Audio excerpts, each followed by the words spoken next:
جب امام جو ہے وہ خطبہ ختم کر رہا ہو تو لوگ مسجد میں آ رہے ہوتے ہیں اور پھر بہت جلدی نکلنے کی ہوتی ہے.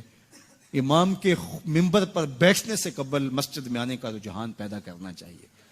فرمایا گیا کہ جو شخص جمعۃ المبارک میں سب سے پہلے آتا ہے اس کو ایک اونٹ ذبح کرنے کا ثواب نصیب ہوتا ہے. جو اس کے بعد آتا ہے اس کو ایک گائے ذبح کرنے کا، پھر ایک بکری، اور جب امام منبر پہ بیٹھ جاتا ہے پھر رفع الکلام کلمے اٹھا لی جاتی ہیں. پھر اس کے بعد عام جو ثواب ہے وہی مرتب ہوتا ہے. وہ جو خاص ثواب ہے اولیت کا وہ پھر اٹھا لیا جاتا ہے.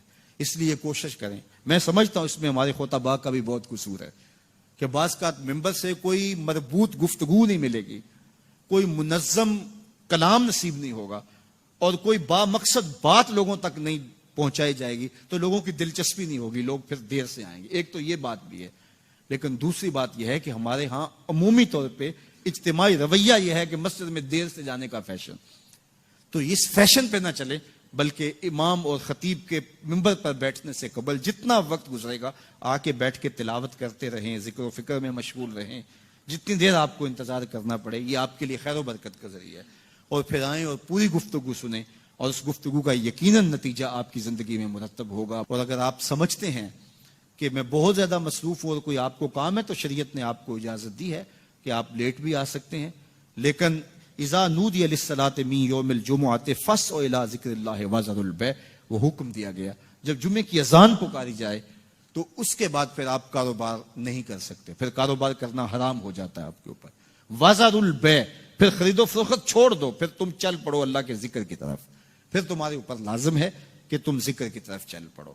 تو اس لیے اس سہولت سے ہمیں فائدہ حاصل کرنا چاہیے کہ اگر ہم خطبہ پہلا چھوڑتے ہیں اور دوسری اذان یہ اذان ہے جس کے بعد کاروبار کرنا حرام ہے، اذان ثانی ہے، یہ سہولت کے لیے یہ پہلا وقت اجمیوں کے لیے ہے تاکہ جو ہے وہ اردو میں یا اپنی زبان میں اجمی زبان میں بھی کچھ کلام سن سکیں. تو اس لیے ہمیں یہ سہولت دی گئی ہے، وہ بہت ضروری کام ہو. تو دین سیکھنے کا یہ کتنا خوبصورت موقع ہے. ہر جمعے آپ کو کسی نہ کسی موضوع پہ ایک خطیب لیکچر دیتا ہے، بات سناتا ہے، اور ایک موضوع پر مختلف احادیث قرآنی آیات کو پڑھ کے مطالعہ کر کے نتیجہ نکال کے آدھے گھنٹے میں پونے گھنٹے میں آپ تک ایک پورا میسج ڈلیور کرتا ہے. تو اس لیے اس کو بھرپور حاصل کرنے کے لیے اور اپنی نسلوں کو دین سے جوڑنے کے لیے یہ اسلام آج بھی بہت سارے مشقتیں اور بہت ساری سازشوں کے باوجود یہ قائم ہے. اس لیے کہ اس نے خوبصورت ہمیں نظم دیا ہے. محلے کی سطح پہ 5 گانا نماز ہے، علاقے کی سطح پہ جمعہ ہے، سالانہ شہر کی سطح پر 2 عید کے اجتماع ہیں اور عالمی سطح پہ حج کا اجتماع ہے. تو یہ ایک نظم ہے جو ہمیں دیا گیا اور یہ ہمیں جوڑے رکھتا ہے.